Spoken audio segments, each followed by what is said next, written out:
Nawasalimia tena wapenzi wa masomo yangu ya Kiswahili. Nongeye kuwasuhuza abakunzi wa masomo yangu ya Kiswahili. Leo tunaendelea na somo lipya. Uyu munsi turakomeje n'isomo rishya. Mbibukije gato mu isomo ry'ubushize twabonye amagambo abaza ariyo twita viulizi. Tubonamo yuko ari amagambo atandukanye ariko twize viulizi ari nani na nini. Nani ivuga ibaza nde, ikanabaza na nini ibaza iki. Ubwo rero nagerageje kugira ngo mbanyuriremo gato mu byo twize ubushize, ariko ushaka isomo ryuzuye ry'ubushize yajya ku isomo twarangije nta kibazo, kugira ngo dukomezanye n'iringiri rishya naryo ni viulizi cyangwa se amagambo abaza dukomeje yongera kuri yo twabonye. Tunaona kwamba viulizi ni maneno ambayo hutumiwa kuulizia maswali. Viulizi ni amagambo dukoresha tubaza ibibazo. Baadhi ya viulizi ni amwe muri ayo magambo abaza ni nani ibaza, nde nini ibaza, iki lini ibaza, ryari kwa nini ibaza, kubera iki na wapi ibaza hehe. Reka tunyuremo gato mu isomo ry'ubushize kugira ngo mwibuke uko ryari rimeze. Tuliona kwamba neno nani linauliza kuhusu mtu aliyetenda tendo. Dukoresha ijambo nde iyo tubaza uwakoze igikorwa. Urugero hananditse ni kwa mfano, ngono urugero nani alilima shamba, ninde wahinze umurima. Nabyanditse mu Kinyarwanda. Huweza kutumiwa pia mwishoni mwa sentensi ukitaka kujua mtu fulani. Dushobora nanone gukoresha nani igihe dushaka kumenya umuntu runaka cyangwa se umwirondoro w'umuntu runaka. Nko dushaka kuvuga tuti unaitwa nani, witwa nde, mke wako ni nani, umugore wawe ninde. Dushaka kumenya izina rye, ubwo ukavuga uti ninaitwa Amina, ninaitwa Umutoni, cyangwa se ugasubiza uti mke wangu ni Umutoni, mke wangu ni Amina, bitewe n'igisubizo wowe ubona kiri cyo.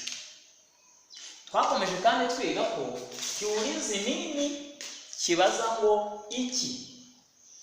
Neno nini ni kiulizi ambacho kinauliza kuhusu kitu. Ni kuvuga ijambo nini ni ijambo ribaza ku bintu, ribaza ngo iki. Urugero unataka nini, urashaka iki, utafanya nini kesho, uzakora iki ejo, ukagisubiza.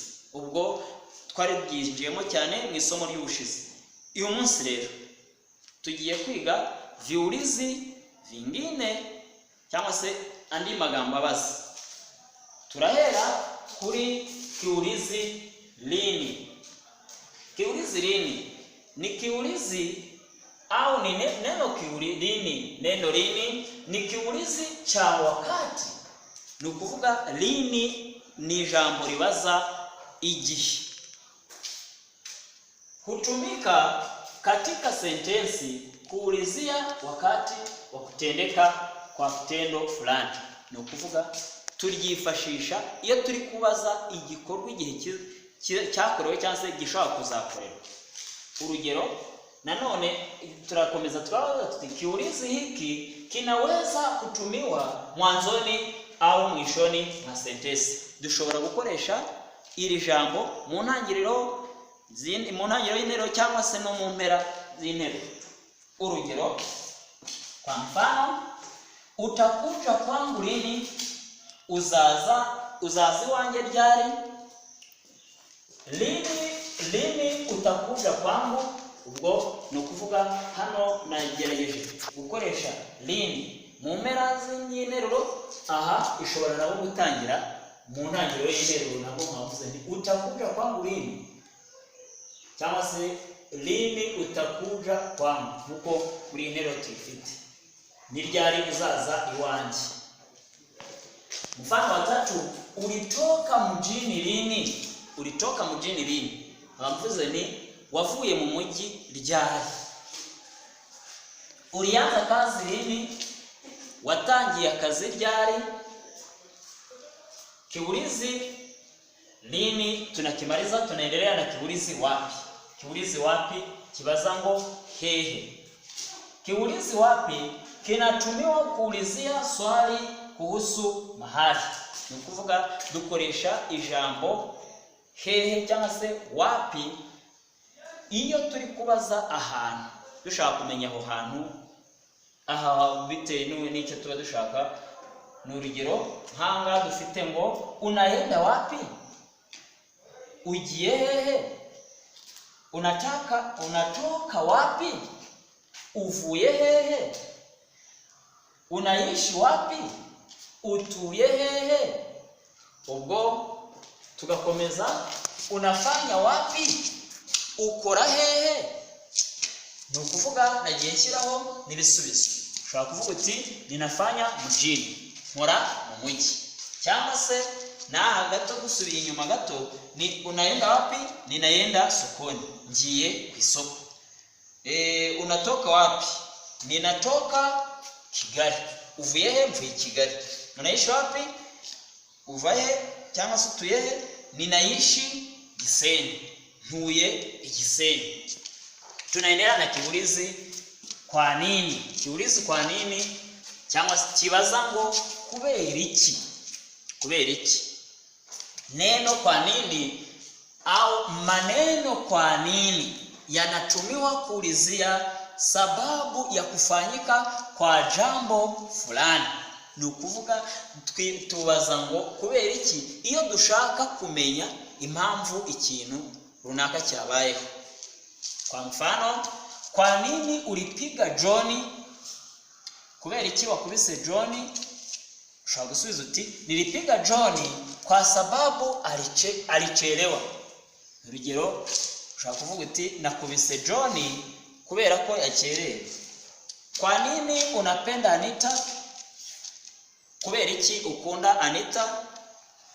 Ushobora gusubiza uti ninapenda Anita kwa sababu ni mrembo. Asubiza uti nkunda Anita kubera ko ari mwiza. Kwa nini unapenda lugha ya Kiswahili? Kubera iki ukunda ururimi rw'Igiswahili? Ugasubiza uti Kiswahili ni lugha nzuri, Igiswahili ni ururimi rwiza. Turashaka kubaza tuti kwa nini unalia? Kubera iki urira usanze nk'umuntu arira? Ubwo ni ukuvuga ushaka gusubiza ati ninaumwa kichwani au ninaumwa kichwani, akaba akubwira ati ndababara umutwe. Wapenzi wa masomo yangu, ninawashukuru kwa kutufuata katika masomo yetu tunayowapatia. Kwanza masomo yacu mbashimiye uburyo mugakurikira amasomo yacu tubaha. Ndabibutsa ko gukora subscribe, share, like na comment ari ingenzi. Turakomeza tubaha amasomo kandi mukomeze namwe mukurikira amasomo yacu, mudushyigikire. Imana ibarinde. Kwaheri, asante sana.